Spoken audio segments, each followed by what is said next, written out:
Boa noite, sejam todos muito bem-vindos na CIBRA, na Sociedade Israelita Brasileira de Cultura e Beneficência de Porto Alegre.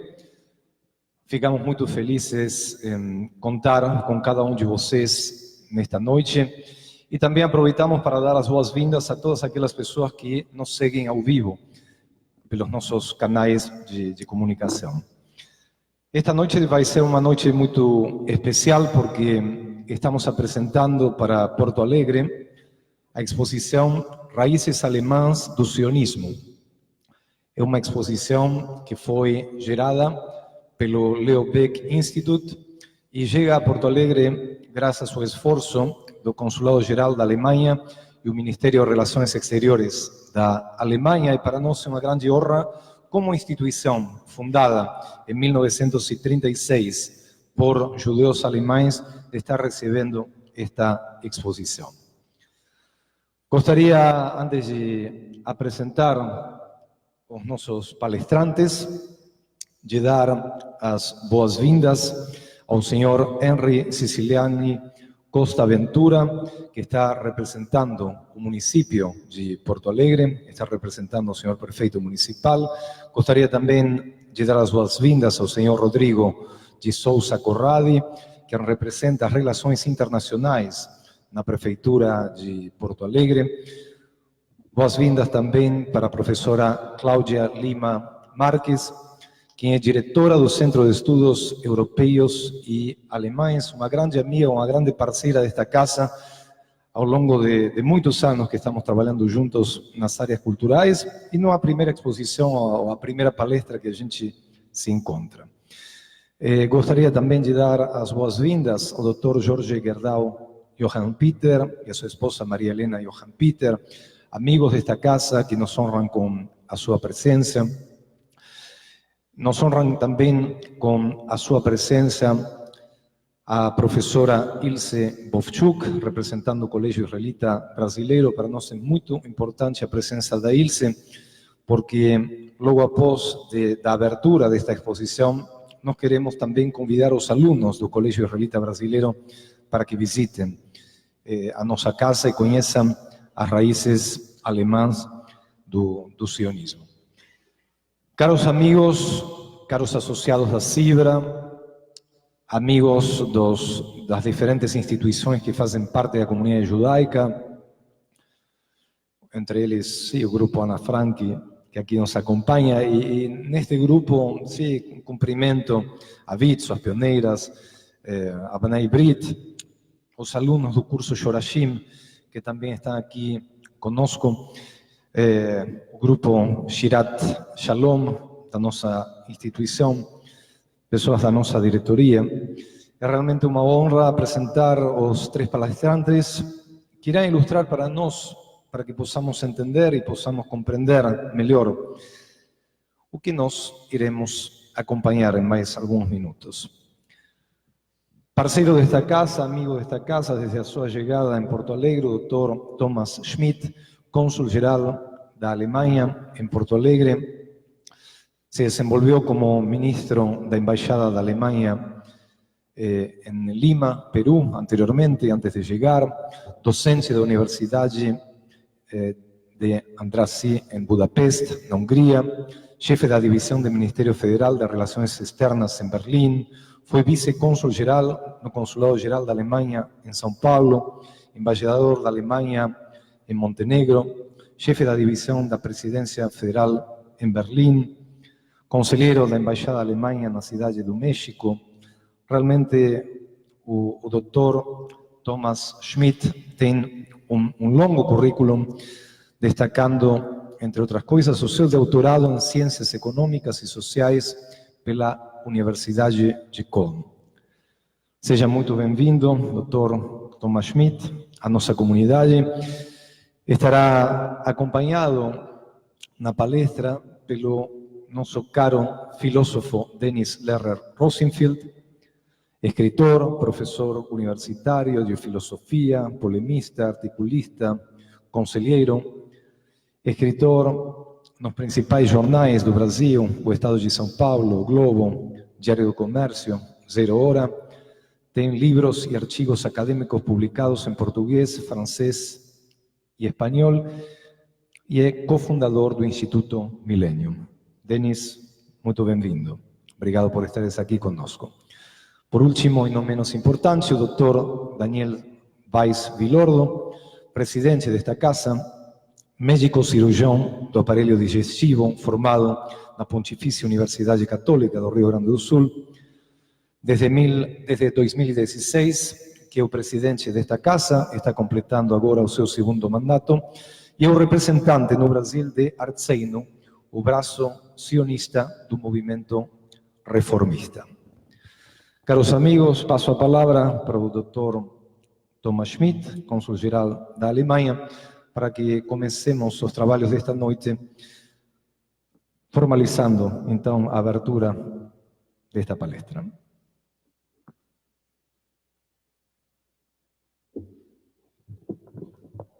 Sim, muito obrigado.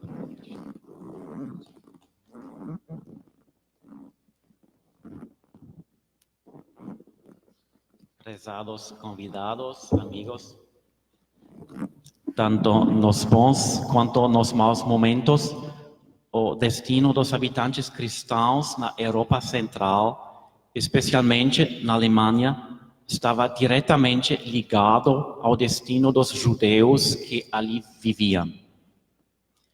Isso se aplica nos contextos culturais, econômicos, políticos e linguísticos. A partir do século X, tinham surgido comunidades judaicas nas cidades da Alemanha.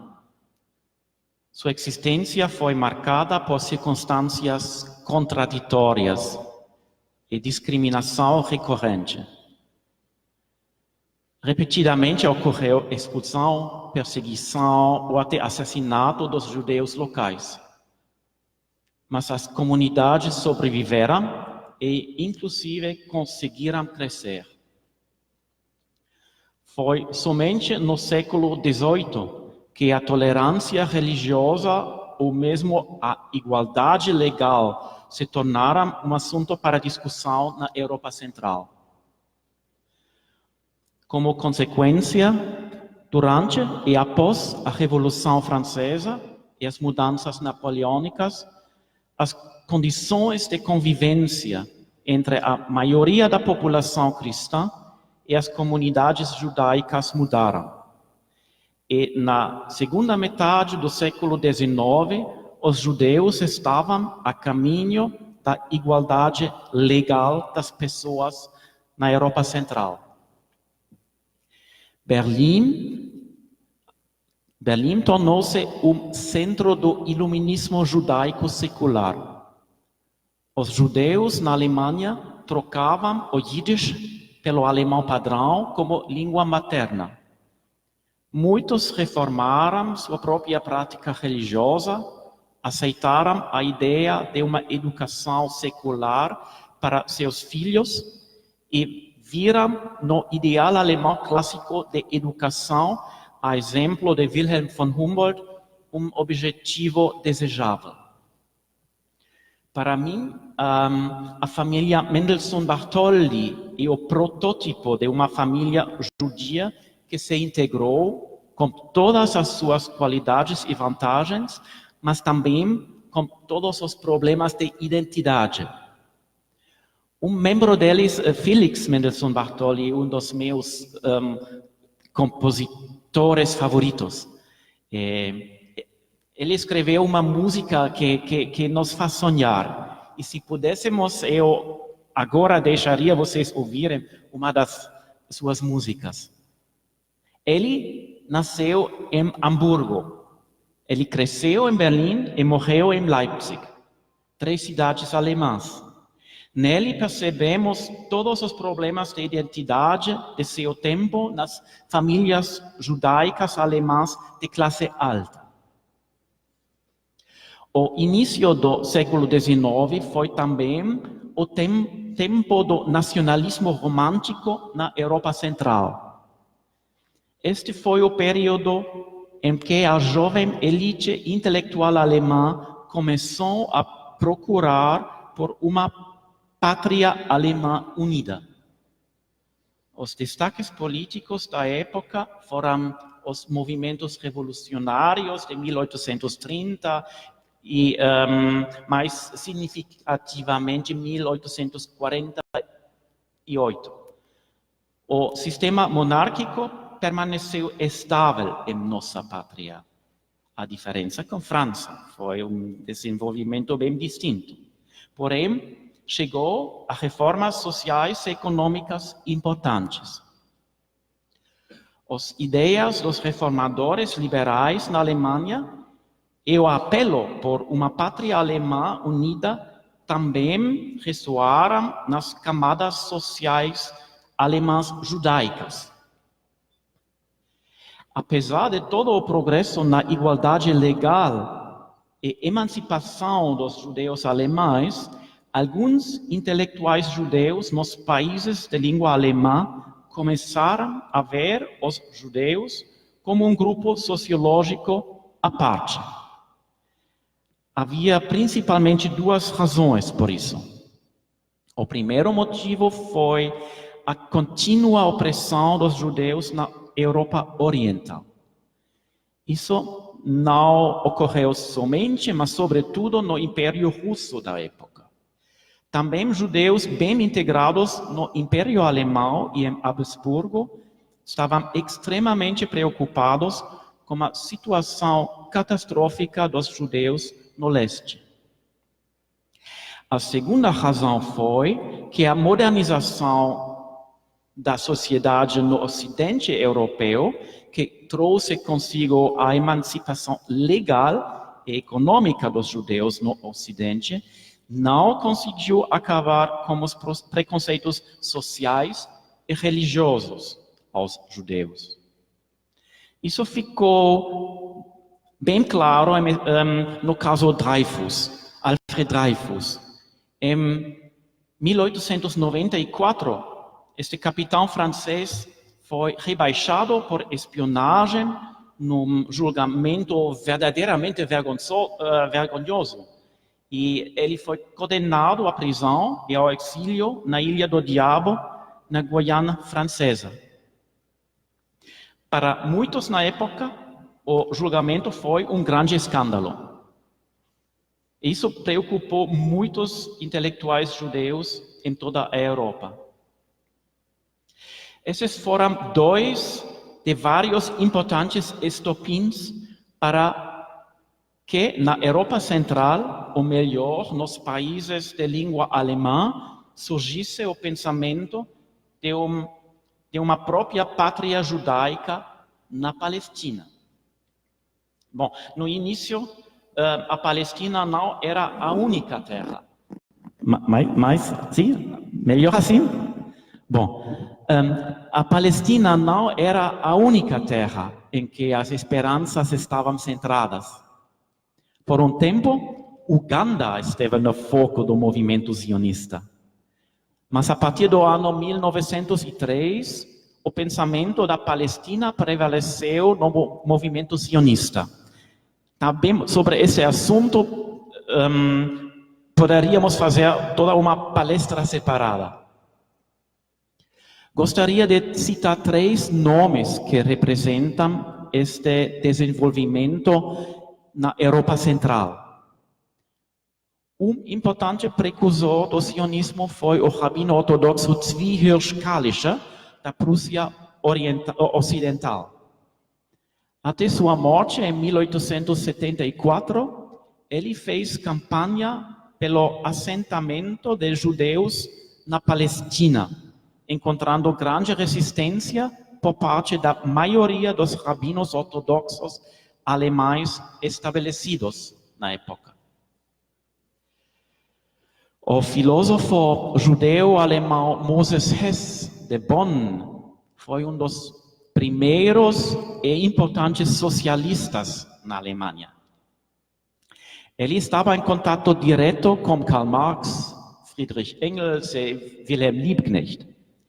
Ele publicou em 1862 seu livro Roma e Jerusalém. O publicou em Leipzig e em alemão.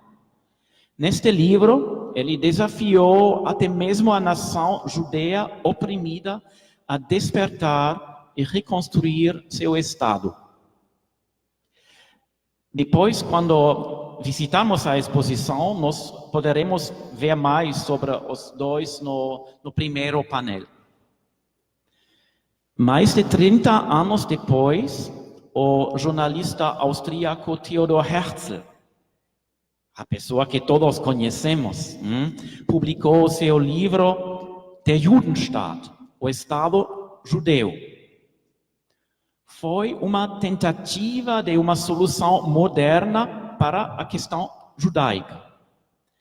A maioria de nós conhece o livro como o começo do movimento sionista moderno. Ele escreveu principalmente inspirado no caso Dreyfus. Herzl foi o organizador mais importante dos congressos mundiais judaicos até sua morte em 1903. Em 1897, ele organizou o primeiro Congresso Mundial Sionista na Basileia, Basel, e foi eleito presidente da Organização Sionista Mundial. O programa firmado na Basileia também foi redigido em língua alemã. Este documento foi o primeiro passo para tentativas posteriores de criar uma pátria do povo judeu na Palestina.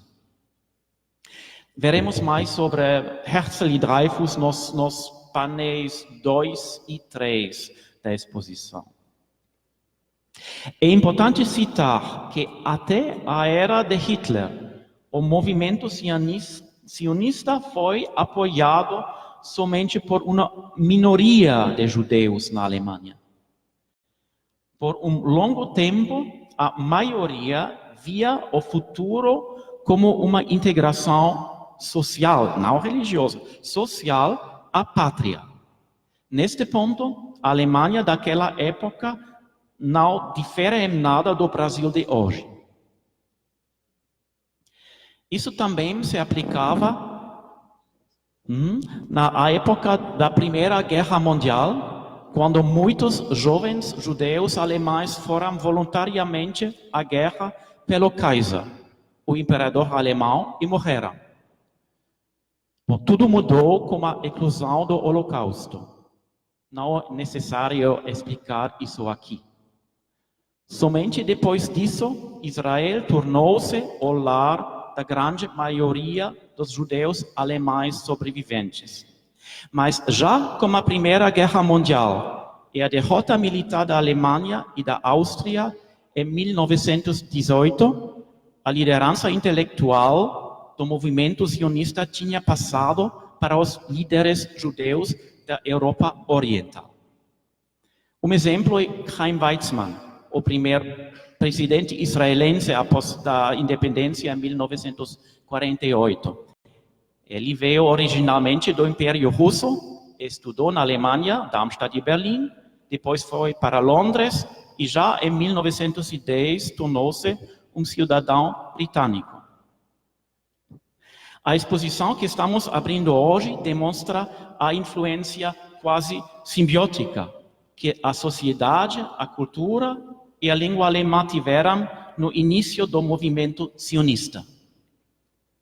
A ideia da exposição surgiu em conexão com o 50º aniversário das relações diplomáticas entre a Alemanha e Israel em 2015. A exposição foi organizada pelo Instituto Leo Baeck, que tem como a sua missão a pesquisa e documentação da história e cultura do judaísmo de língua alemã, com a sua sede em Nova York e as filiais em Jerusalém, Londres e hoje em dia também em Berlim.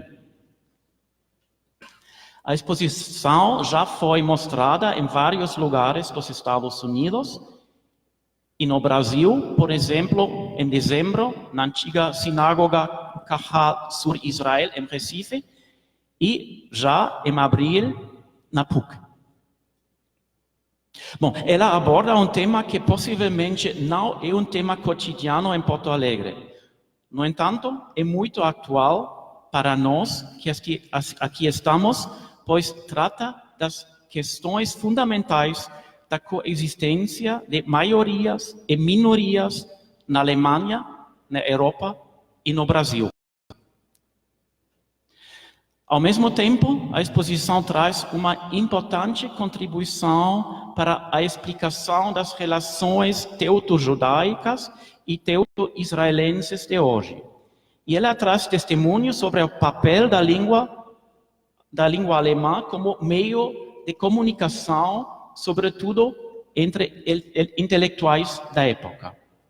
E contém também elementos importantes para o autoconhecimento das pessoas da fé judaica aqui em Porto Alegre, que remontam à origem da Europa Central.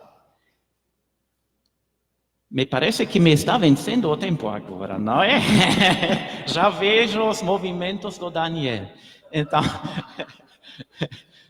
Então, tudo o que quero dizer agora é que ficamos felizes por termos encontrado aqui na Cidra e que vamos ter, com certeza, um pouquinho mais de tempo logo quando vamos a subir para tomar um pequeno coquetel e olhar para a exposição. E agora, muito obrigado e deixo a palavra a vocês.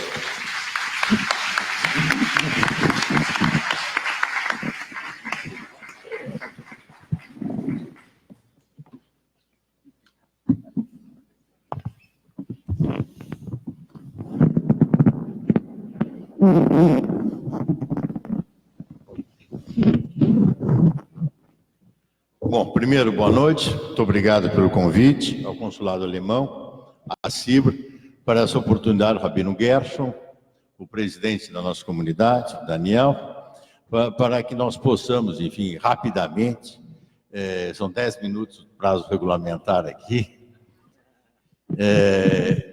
e nós somos, eu e o Tomás, bastante disciplinados, 10 minutos é 10 minutos. Né? Então, vou me restringir ao tempo estipulado. E gostaria, em complemento ao que ele falou, fazer uma referência, que não vai dar, o tempo não possibilitará mais do que isso, uma dupla referência, a dois precursores do sionismo em língua alemã, basicamente já citados por ele, Moses Hess e Theodor Herzl. Primeiro, mas gostaria de centrar a questão do sionismo e desses dois pensadores na questão da nação, na questão da nacionalidade. Essa é uma questão absolutamente central, sem a qual nós não vamos conseguir entender o sionismo. O sionismo, o que é? É o nacionalismo judaico. Mas como é que se chega à ideia política do nacionalismo judaico? Ou seja, nós temos o nacionalismo religioso, temos hoje até o sionismo religioso, por exemplo, que se desenvolve em Israel, basicamente, nos anos 30, num rabino absolutamente fantástico do ponto de vista teológico, o Rabino Kook, que tem uma obra, mas ele não é alemão, então não vou falar do Rabino Kook, bem que eu gostaria de dar, ele é russo, se eu estou bem lembrado. E o Rabino Kook é o sionismo religioso, e que depois se torna também o sionismo político em Israel. E hoje nós temos todos os desdobramentos da Israel e todos o desdobramento particularmente religioso. Mas eu quero me centrar no nacionalismo político judaico, porque o nacionalismo político judaico não foi produzido por rabinos, não foi produzido por pessoas que fossem particularmente crentes, basicamente laicos, e alguns deles no início, inclusive, contra qualquer forma mais estrita de religião, que é o caso do Moses Hess, por exemplo, e é o caso do Herzl também, que era um judeu assimilado. O Moses Hess não era um judeu assimilado, era um judeu revolucionário. Não esqueçamos o seguinte, nós estamos muito acostumados com o Manifesto Comunista de Marx, de 1844. Hess tem um texto de 37, que o Marx simplesmente retomou o texto do Hess e deu uma outra redação. Ele era conhecido como Rabino Vermelho, não era rabino. mas ele era conhecido como Rabino Vermelho. E é um texto absolutamente notável. Lendo, se tem a impressão que está se lendo o Manifesto Comunista, que é de 44, ou seja, alguns anos depois. E nesse texto de 37, Hess apregoa o quê? Ele apregoa a emancipação universal dos judeus enquanto homens, ou seja, que é a ideia do Marx, embora Marx fosse um antissemita, né? Agora, no caso de Hess, não. O Hess era um homem ligado diretamente ao judaísmo, e sendo ligado ao judaísmo, ele estava preocupado com a emancipação dos judeus, um pouco na esteira da Revolução Francesa, que o judeu não compareça como nação, não compareça como etnia, apareça simplesmente como cidadão e, sobretudo, cidadão do mundo. O que se opera aqui? Opera-se uma passagem direta do indivíduo à universalidade de homem. Bom, o problema é que o projeto universalista do judaísmo, melhor dizendo, o projeto universalista, eu diria, do comunismo, do marxismo, é um projeto que rapidamente entra em crise. Tanto que no século XX, quando ocorre a realização do comunismo na União Soviética, ele aparece sob a forma já do nacionalismo. É a nação que aparece como um núcleo estruturante. Mas no século XIX ela estava baseada com a ideia de cosmopolitismo. E, portanto, esse cosmopolitismo impedia precisamente que se viesse a considerar a questão da nação. Então, nesse momento da sua vida, Moses Hess está completamente desvinculado dessa proposta sionista. É apenas como o Thomas muito bem salientou em 1862, se eu estou bem lembrado, onde o Moses Hess escreve um outro livro que se chama Roma e Jerusalém. E em Roma e Jerusalém, ele muda o seu enfoque. E o seu enfoque passa a ser o quê? O seu enfoque passa a ser a nação judaica, como condição da realização messiânica. Interessante. Se volta a ideia do messianismo, que era a ideia inicial, quer dizer, o marxismo tem um forte componente messiânico, que é um messianismo, que é a proposta judaica, né? Mas só que esse messianismo não viria, na visão de Hess, via a Revolução Socialista. Ele já, em 62, ele via que essa revolução não iria ocorrer segundo as previsões de Marx, e ele elabora o conceito de nação, o conceito de uma nação judaica. E essa nação judaica é que possibilitaria que os judeus, a partir da criação do seu Estado na Palestina, viessem no segundo tempo a participar diretamente da redenção ou da salvação mundial. E o Hess, nesse sentido, eu diria até que ele é mais, num certo cuidando com a palavra, ele é mais religioso que o Herzl. Em que sentido? Porque ele volta realmente à tradição judaica religiosa. O Hess volta à Torá. Ele jamais teria derrapado na questão de Uganda, que o Herzl derrapou por razões de perseguição, podemos até dar razões pragmáticas. Com o Hess isso não existia. Para o resto, o que aconteceria? Haveria a nação judaica na Palestina e a língua seria o hebraico. Ao contrário de Herzl, que já dizia, aí em 1985, no Estado judeu, que podia ser qualquer língua. E ele tinha uma preferência pelo alemão, por causa do Yiddish, do alemão, e ele achava, inclusive, que a Palestina podia ser uma potência judaica, alemã judaica, no Oriente Médio. Bom, então nós temos que essa vinculação do Moses Hess com a filosofia, com a história, com o conceito de nação, é de um tipo. No caso de Herzl, é de outro. O Herzl não é alemão, no sentido da Alemanha, ele é austríaco. Bom, e a questão da Áustria é particularmente interessante do ponto de vista do nacionalismo. Na Alemanha, o que aparece como questão do nacionalismo é o romantismo alemão no início do século XIX, onde vai aparecer a noção do Heimat, ou seja, a ligação, chama telúrica, a relação com a terra, e essa relação com a terra seria o enraizamento da Alemanha, que termina sendo depois, nós sabemos, um componente do nazismo, embora não se possa dizer que o romantismo seja um precursor nesse sentido. Mas tem elementos que aí se encontram. No caso do Herzl, não. Por que não? Embora haja a influência romântica, pela seguinte razão. O Império Austro-Húngaro era um império de nacionalidades, era um império de nações. Não existia. A Áustria, como nós conhecemos hoje, é um frangalho de território, né? Perguntaram para o Churchill depois da guerra, depois de eles terem feito a demarcação de toda a Europa, e a Áustria, ele disse, o que restou? Ou seja, ficou espremido na Alemanha, Polônia, na Itália, que foram feitas as reconstituições. Mas a Áustria é um caso absolutamente assim, interessante do ponto de vista analítico, porque nós tínhamos a Áustria e a Hungria, 2 primeiros ministros, inclusive. E depois tinham as diferentes nacionalidades, tchecos, eslovacos, búlgaros, sérvios, bósnios, que todos faziam parte do Império Austro-Húngaro, que estava centrado na figura do imperador. Quem mantinha a Áustria unida era o imperador.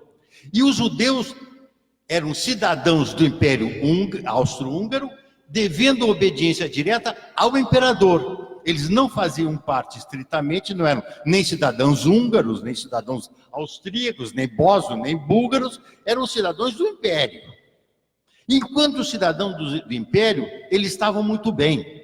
E a Áustria conseguiu, no século XIX, sobretudo graças a um espetacular chanceler, que era Metternich, ele conseguiu postergar o desmembramento do Império Austro-Húngaro.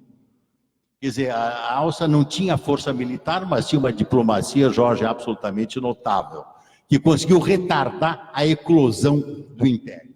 Agora, quando o Império eclode, ou seja, pelas guerras, a partir da Primeira Guerra Mundial, e isso já está sendo dado antes, os judeus ficam completamente sem nação.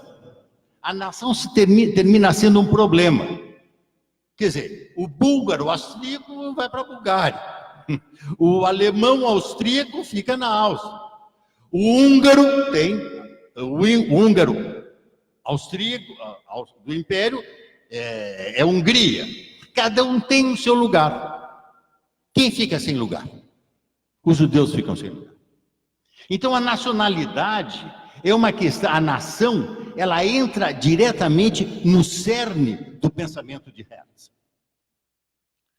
Mas é pela situação, eu repito, histórico-político, porque o Herzl era um homem assimilado, era um jornalista, teatrólogo de segunda categoria, não tinha nenhum brilho, ao contrário do Hess. Hess era um homem brilhante, intelectualmente, muito bem formado. O Herzl não. Quem lê o Estado Judeu do Herzl fica até preocupado com a simplicidade daquele texto. Mas o problema do Herzl não é o texto, é o que ele veio a representar. Ou seja, ele fez uma jogada extraordinária. Ele veio a ser considerado quem? O presidente do povo judeu. Ou seja, ele foi reconhecido. Quer dizer, ele ganhou reconhecimento internacional. E ao ganhar reconhecimento internacional, ele se tornou interlocutor. Ele foi para Jerusalém falar com o Kaiser. Ele ia falar com o sultão da Turquia. Ele ia falar com o primeiro-ministro da Inglaterra.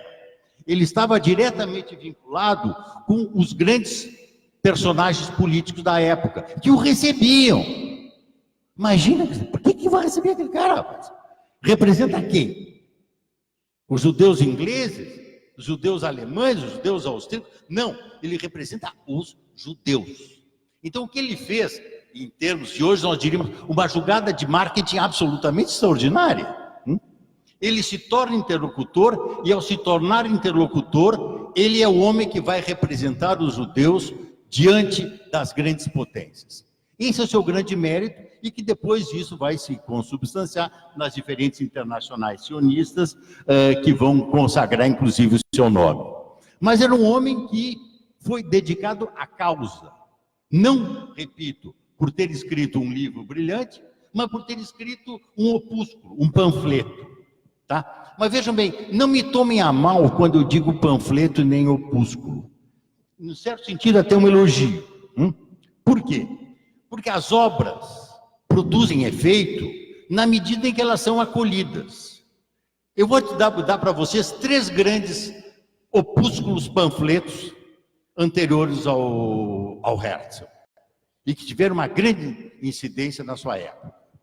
O que é o terceiro estado do Abade Sieyès, que teve uma influência notável na Revolução Francesa, foi ele que fez a célebre frase: o terceiro estado é tudo. Ou seja, o terceiro estado é tudo, e, portanto, ele é o homem que faz a moção para a constituição da noção moderna de parlamentarismo, com a criação da Assembleia Nacional na França. Tem um outro homem que teve muita importância nesse sentido, é Thomas Paine, ou seja, o senso comum, um texto da Revolução Americana. Nós temos o panfleto, Manifesto Comunista, que é o texto que inaugura o comunismo do ponto de vista internacional, embora nós tivéssemos Proudhon, nós tivéssemos alguns, digamos, pensadores importantes da época, destacaria em particular Proudhon, mas tem outros livros até mais importantes que ele naquele momento, mas foi o seu opúsculo que produziu efeito, foi o seu opúsculo que foi lido. E ao ter sido lido, ele angariou a simpatia de todo um setor de intelectuais da classe média e da classe trabalhadora. A mesma coisa fez Herzl.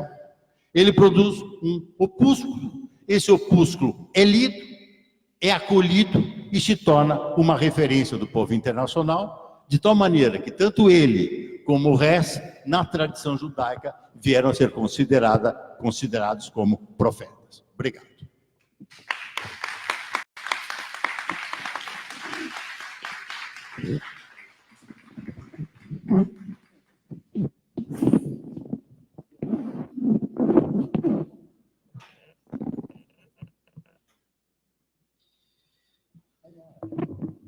Boa noite a todos. O tema que me foi proposto foi sionismo hoje e amanhã. Então eu vou dividir a minha fala falando um pouquinho sobre o panorama do judaísmo em termos globais e na diáspora, mencionar um pouco sobre as instituições judaicas importantes que existem desde antes da fundação do Estado de Israel, falar um pouco do perfil demográfico da sociedade israelense, as projeções futuras e terminar com alguma outra palavra sobre o antisionismo. Bom, estatísticas relevantes. Logo antes da comemoração do Ano Novo Judaico do ano passado, foram liberados resultados de um estudo demográfico mundial liderado pelo professor Sérgio Della Pérgola, professor da Universidade Hebraica de Jerusalém. O professor Della Pérgola é, há algum tempo, o maior expoente nessa área de pesquisa, e nós já tivemos a oportunidade de assisti-lo em Jerusalém em 2016, durante o Congresso Connections, o Encontro Mundial das Comunidades Judaicas Reformistas. Estávamos nessa ocasião, eu e o Gershon lá, participando e vimos a palestra dele. Mas esses dados são um pouco mais atuais, esses dados são de 2018, e dão conta de que o número atual de judeus no mundo é de 14,7 milhões. 100 mil a mais do que no ano de 2017. Desses 14,7 milhões, em Israel vivem 6,6 milhões, fora de Israel 8,1 milhões. Nos Estados Unidos, 5,7 milhões. As estatísticas incluem aqueles que se autodefinem como judeus e não possuem nenhuma outra identidade religiosa. Sobre a distribuição por países, a França é o lar para 453 mil judeus, o Canadá para 391 mil, o Reino Unido para 290 mil, seguido pela Argentina com 180 mil. A seguir vem a Rússia com 172 mil, a Alemanha com 116 mil, a Austrália com 113 mil, Brasil com 93 mil, pode haver alguma pequena discordância em relação à CONIB, mas esses são os dados do professor. África do Sul com 69 mil, Ucrânia com 50 mil, Hungria com 47 mil, México com 40 mil, Holanda com 30 mil. Bélgica com 29 mil, Itália com 28 mil, Suíça com 19 mil, Chile com 18 mil, e esse é o mundo ocidental. Países árabes e muçulmanos são o lar para 27 mil judeus. Destes, 15 mil vivem na Turquia, 8.500 no Irã, 2 mil no Marrocos, 1.000 na Tunísia. A lista de países onde vivem 500 ou menos judeus é bastante longa e eu não vou apresentá-la por uma questão de tempo. Um outro estudo, o Pew Report, foi uma importante e séria pesquisa conduzida nos Estados Unidos em 2013, oferecendo um retrato bastante fiel da demografia judaica nos Estados Unidos. Seus dados são muito interessantes, não apenas por serem os únicos disponíveis em maior escala na diáspora, mas também pela seriedade, repito, com que o trabalho foi conduzido. Nas dezenas de resultados apresentados, encontramos a categoria de avaliação chamada atitude em relação a Israel.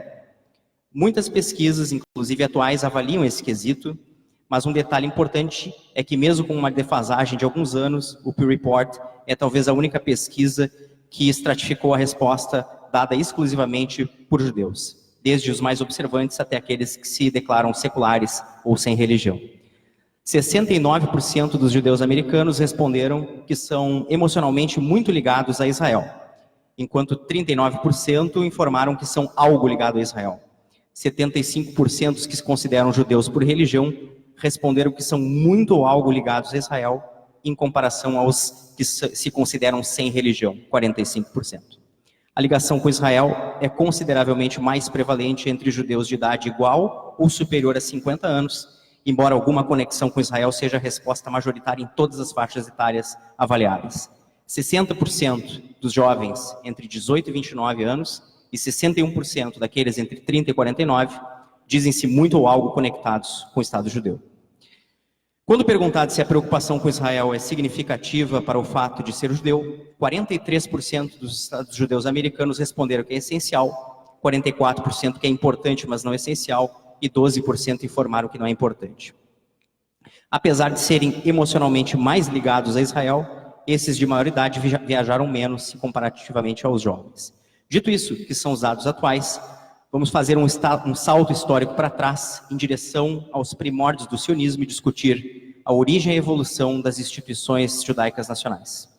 Quando Theodor Herzl organizou o primeiro Congresso Sionista em 1897, o movimento sionista começou o processo de construção do Estado de Israel. Para concretizar sua formação, foram estabelecidas as chamadas 4 instituições nacionais: Organização Sionista, o Keren Kayemet LeIsrael, o Keren HaYesod, o Fundo Comunitário, e a Agência Judaica para Israel. A Organização Sionista é o parlamento do povo judeu, que desde os momentos anteriores à formação do Estado, permitia a representação das várias correntes sionistas de todo o espectro político, da esquerda à direita, e que tinha o poder de se reunir em assembleia representativa. O Keren Kayemet LeIsrael, que todos conhecemos pelo plantio de árvores, foi estabelecido para comprar terra e promover o seu desenvolvimento durante o mandato britânico para a Palestina. O Keren HaYesod, Fundo Comunitário, foi fundado como uma organização de captação de fundos com ramificações ao redor do mundo, a fim de prover o movimento sionista dos recursos financeiros necessários.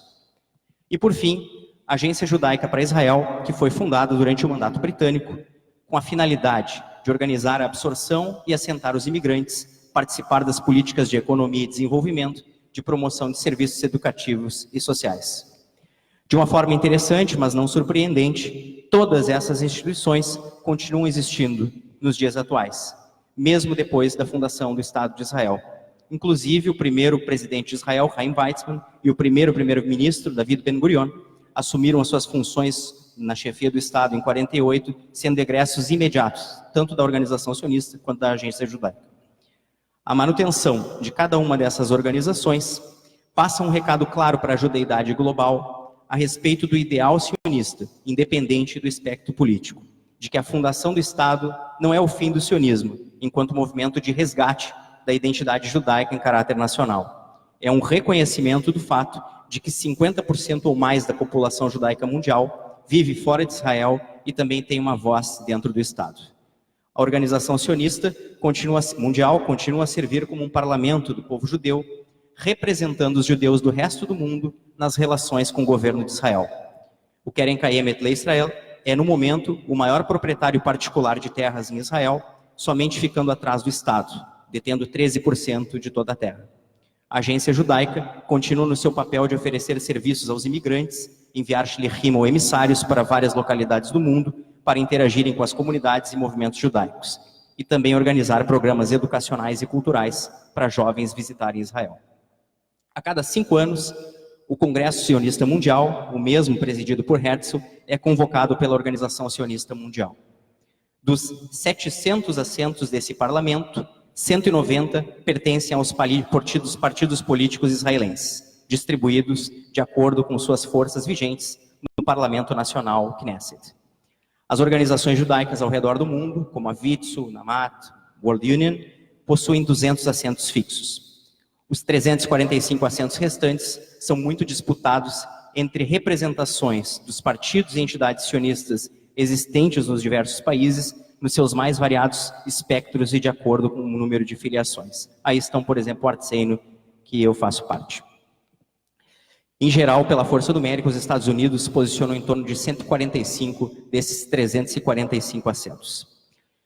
Isso significa que, assim como qualquer parlamento, as metas e prioridades podem se modificar substancialmente a cada 5 anos, dependendo das forças vencedoras. Na diáspora, cumprem papel importante as bases de sustentação representadas pelos movimentos juvenis judaicos, as representações da organização sionista de cada país, assim como lideranças, formadoras de opinião, organizações judaicas. O Congresso Sionista, legado de Herzl e de seus contemporâneos, permanece como a forma oficial da diáspora manter sua voz ativa.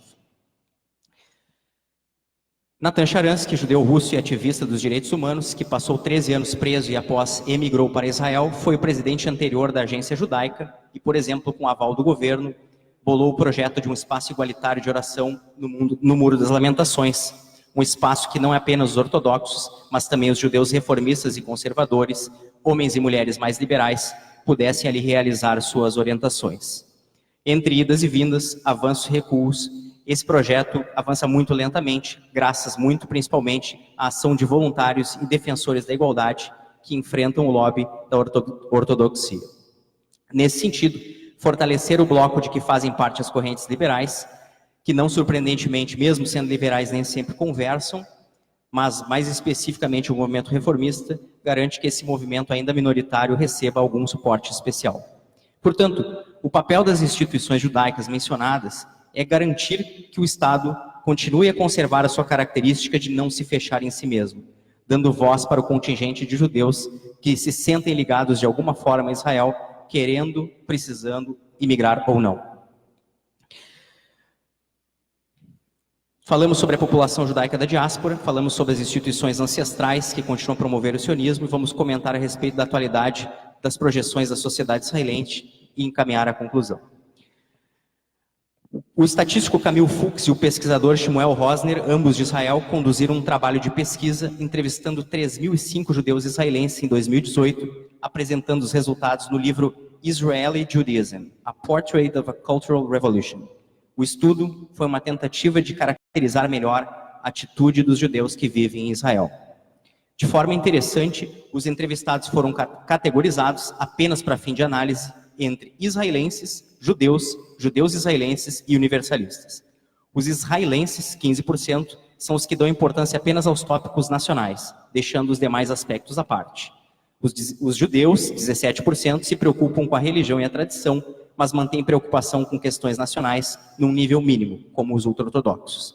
Os universalistas, 13%, não nutrem praticamente nenhum interesse nem pelos aspectos nacionais e tampouco pela religião ou tradição. Juntos, constituem 45%. A tribo dominante, no entanto, é a de denominação sugerida judeus israelenses ou israelenses judeus, que tomam parte nos rituais judaicos e também nas tradições do país. Não obedecem a um rabino em particular, podem ou não estar ligados a alguma corrente religiosa, mais ou menos liberal, mas não são completamente seculares. Seria o judeu que observa o Shabat na sexta-feira, acompanha o hasteamento da bandeira no dia da independência e considera que é importante ser judeu, mesmo sem observar todas as leis do judaísmo. Ou ele não observa o Shabat, ou de repente comemora a Páscoa judaica, pode ir à sinagoga em Yom Kippur, mas tem um filho adolescente que faz parte de uma nova tradição israelense, que é andar de bicicleta em Yom Kippur, aproveitando as ruas vazias. Projeções futuras. Demógrafos há tempo vinham alertando que o balanço populacional entre israelenses, judeus e árabes palestinos definiriam o futuro de Israel. Segundo projeções atuais, está se desenhando um outro cenário de preocupação. Dados atuais dão conta de que o número de árabes palestinos vivendo dentro das fronteiras de 48 é de 6,7 milhões, ou seja, igual ou superior à população judaica da área. Esse resultado exigiria que, para manter o caráter judaico do Estado, o Estado tivesse que abrir mão dos territórios majoritariamente populados por árabes, ou que apoiasse a fundação emergencial de um Estado palestino, ou que lançasse mão de uma medida radical como a anexação definitiva de territórios, o que certamente resultaria num isolamento diplomático.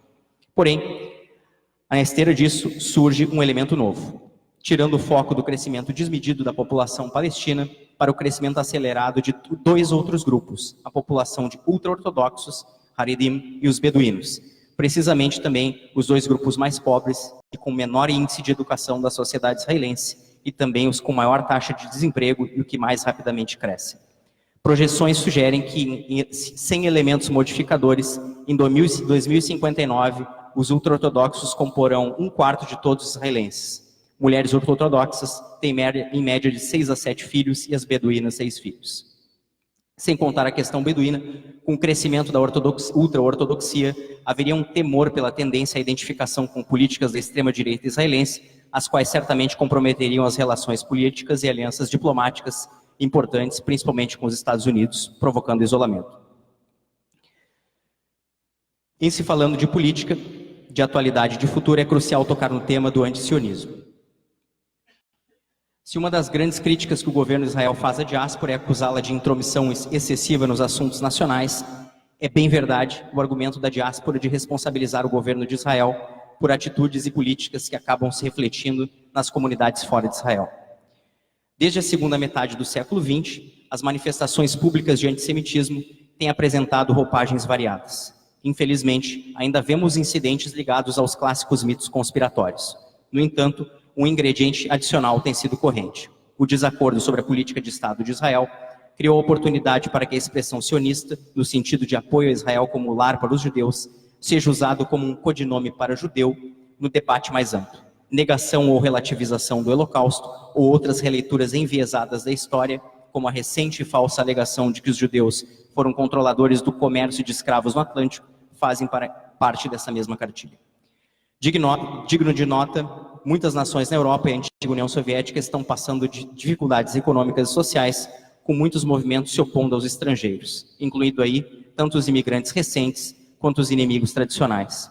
Esses movimentos de supremacia nacional e às vezes racial sistematicamente acabam por colocar em evidência líderes autoritários, carismáticos e cuja linhagem ideológica historicamente foi a mesma que perseguiu judeus ou outras minorias. 4 elementos são distintos. Críticas contra políticas do governo de Israel, em geral, são posicionamentos legítimos, sempre que guardarem um paralelo contra qualquer crítica a qualquer outra política semelhante praticada em outro lugar ou outro país. Antissemitismo. Palavras ou ações relacionadas a Israel são antissemitas quando culparem todos os judeus pelas ações do Estado, objetivarem o isolamento do país enquanto membro da comunidade internacional, utilizando estereótipos antijudaicos ou teorias conspiratórias, ou ainda quando negarem o seu direito de existir. O antisionismo é a discriminação contra o movimento judaico de autodeterminação na terra de Israel.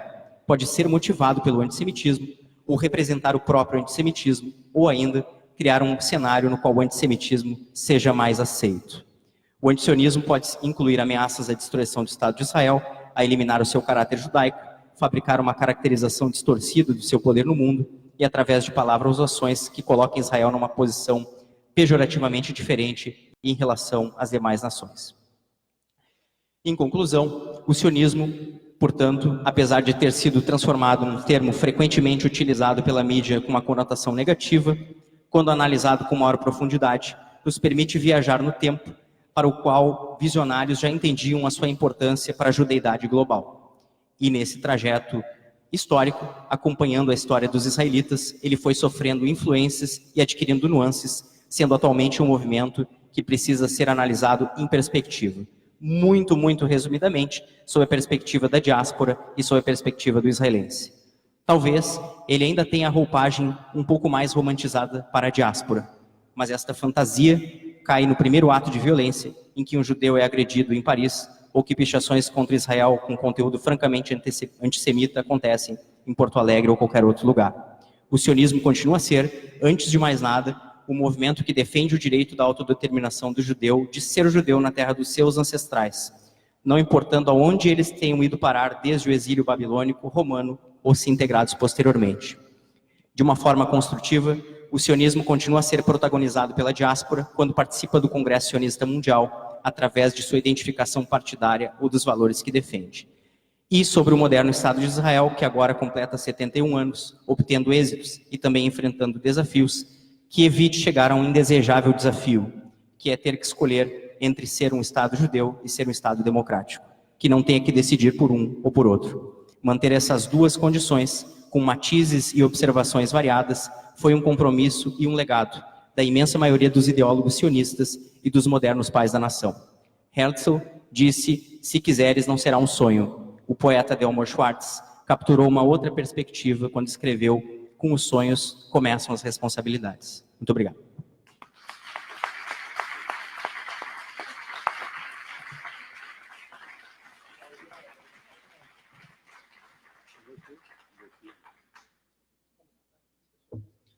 Ouvimos, pois, então, uma perspectiva alemã do sionismo, ouvimos uma perspectiva judaica do sionismo, ouvimos uma visão moderna do sionismo, e agora cabe a cada um de vocês descobrir a exposição e a história das raízes alemãs do sionismo.